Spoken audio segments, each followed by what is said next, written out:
Get a £5 free bet every week with Offer Club from William Hill. Simply stake a total of £20 or more across the week on pre-match football accumulators with 4 or more selections, and you'll get a £5 free bet on the Friday. Join William Hill Offer Club on mobile or online now.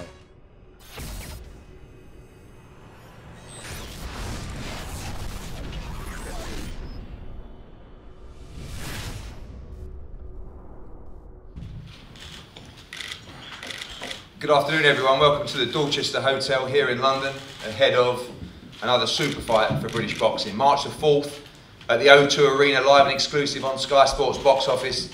David Haye, one of the most feared heavyweights in world boxing, takes on Tony Bellew, the #1 cruiserweight in world boxing. It's an event that has already captivated the minds and opinions of sports fans around the world and of course in Britain. Record sellouts at the O2 on pre-sale and general sale this morning. We have a huge event on our hands to kickstart 2017.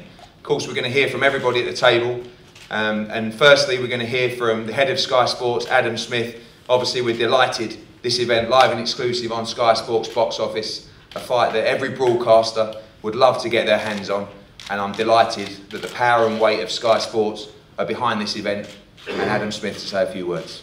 Yeah, we're massively behind this event. It's an absolute must-see fight on March the 4th at the O2. We've been working with David Haye and Tony Bellew through most of their careers. In my opinion, they're the two biggest personalities over here in British boxing. They're two of the biggest punchers. It's a fascinating fight. It has absolutely everything. Despite the fact they don't like each other, I like both of them a great deal. They've been two terrific analysts for us on Sky, out of the ring, and they've given us so much excitement, entertainment and drama inside it. It's a mixture of volatile characters, of nice guys 1 minute and guys that wear their hearts on the sleeve the next. It's full of power. It's an incredibly interesting fight because of the weight, with Tony going up to heavyweight and David maybe coming a little bit lighter than he has before. Obviously a former world cruiserweight and heavyweight champion and a cruiserweight champion to my left. I think it will be an amazing build-up. We'll be there every step of the way for it, and we cannot wait for an incredible night on March the 4th at the O2 with these two, Tony and David. Both, of course, will also be at Anthony Joshua's big defence in Manchester on December the 10th. So we're going to see a lot of them, and we're going to show a lot of them to you in the build-up to March the 4th. May the best man win. It's going to be fun.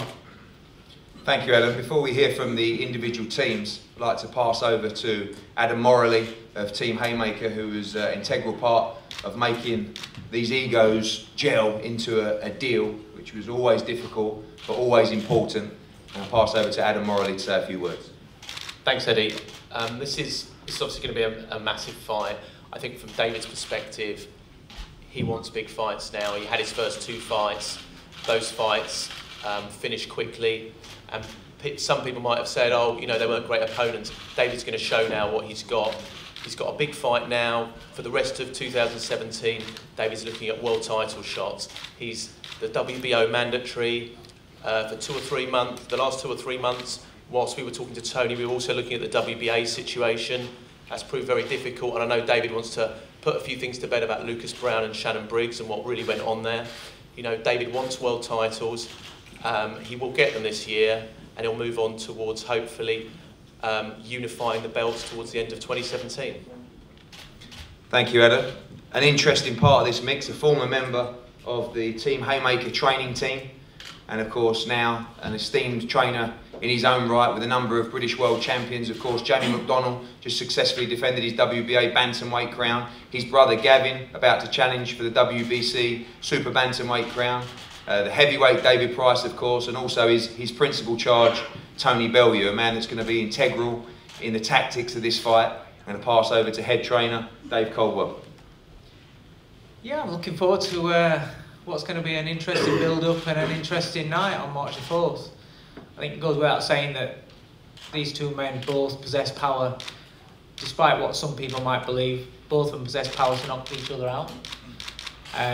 Both have been down, so it shows that both are human. You know, everybody, a big percentage of people seem to believe that David Haye can't get beat in this fight. every fighter can get beat when they go into that ring. Every fighter can. It doesn't matter who you are. There's shocks all the time in boxing. But in this fight, you've got one fighter that's, in my opinion, was a great fighter, was a really talented, outstanding fighter. But he's not being active.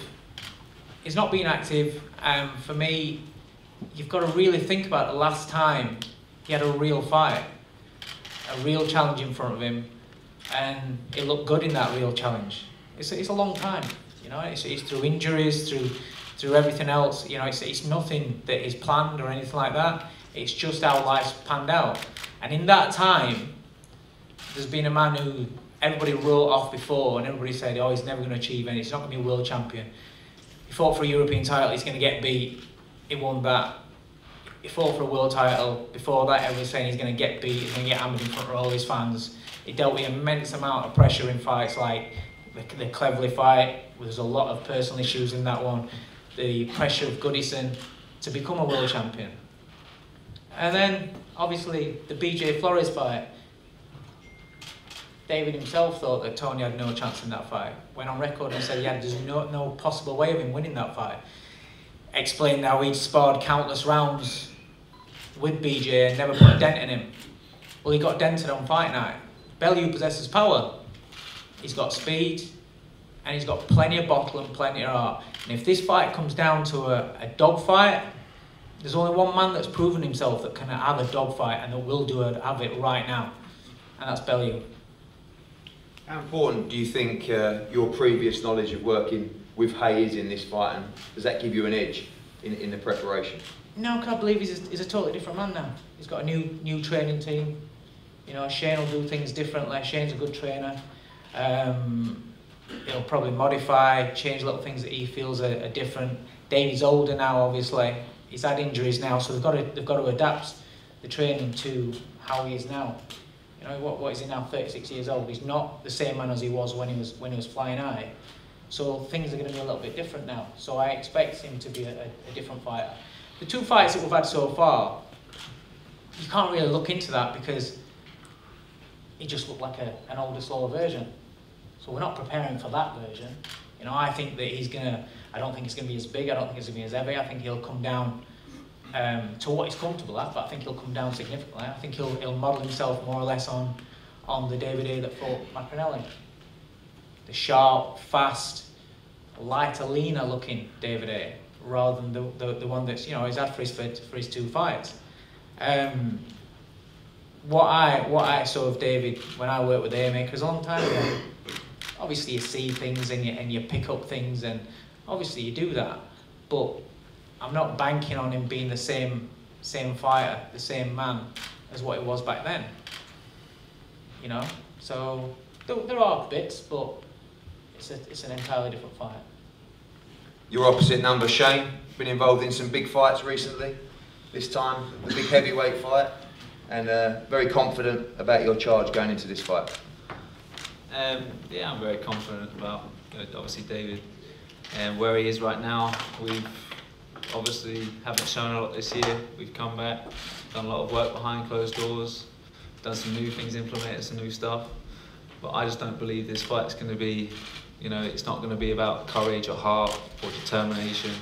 It's about who's got the bigger firepower, and that lies with David Haye.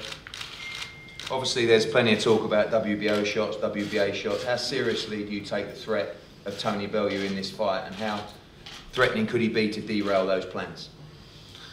Yeah, he's brave and he wings, and he's a good fighter, but you know, he's not an elite fighter, and I think David Haye's an elite fighter.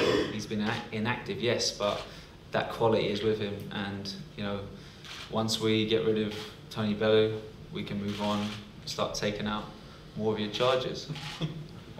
Okay, you got to get past this one first. But Tony, not an elite fighter, and you got your big fight, the fight that you wanted, but we know this fight is about the winning and what lays ahead for Tony Bellew. Yeah, I'm crap. I'm a little fatty, and I'm crap, little fat cruiserweight, so we'll see on the night, won't we? We'll see who's the elite athlete, who's great at doing what he does. Just while we're talking about, you know, the previous and the past, let's just stop calling them last two fights of his fights. They weren't fights, they were exhibitions. That's exactly what they were. There was something that I can't even put into words what they were. I've told you already, I've described them two opponents. One was called the Cobra, he should have been called the Maggot. And one was called Diva, the first ever YouTube trained boxer. Come on, let's all get serious here. These were on, well, to be fair, it's only right that it was on a comedy channel, because, you know, it was a comedy what was taking place in that ring. He wouldn't have employed them guys to spar with, and that's a fact. Because if he employed them to spar, he'd have got rid of them even quicker than he got rid of them on the night. So, you know, let's just stop talking about his last two a fight. The last time he was in a fight was 5 years ago. Simple as that. I've done what I've done. While he's gone missing, while he's been partying away in nightclubs for how long, I've been fighting. I've stayed in the gym. I've done what I've wanted to do. I've wanted to be a boxer. The difference between me and him is I want to fight. I enjoy fighting. He hates it. He doesn't like fighting, but he has to fight. He has to fight, remember that. And someone who's forced to, he does not want to be here, doesn't want to do this, doesn't want to entertain me either, but he has to. And he knows why he has to, and that's all that's important. We get in the ring on March the 4th, write me off, say what you want about me, but I won't stop, I'll keep coming. I don't fear nothing of him. He's got this thing that I'm scared of him. All them demands, all them stipulations you put in, I want the ring this size, I want the mat in that size. Listen, mate, I'm not going to run from you. So Shane, I know that's what you believe I'm going to run. I've got all the respect in the world for Shane. Done an amazing job. I've known Shane a long time. Shane will tell you himself. Brilliant trainer, great fella. His dad, lots of respect for him as well. So it's not really about Shane and David, it's about me and David. We're the ones who fight. All these stipulations he's put on, I'm surprised he never asked me to carry him to that seat into the press conference, to be honest, because there's that many demands and stipulations. The ring size, walk into press conference, you need to be seated when I walk into a press conference. Do you want me to do your hair as well? The demands are just unbelievable. Do you know what my demand was? Let me pick my own gloves and get in the ring. Can I wear the shorts I pick as well? I'm surprised he never told me what boots and shorts I can wear. He's unbelievable. The biggest diva boxing I've ever seen. I swear to God, I couldn't believe the demands. Let's just get in the ring on fight night and see. Like I say,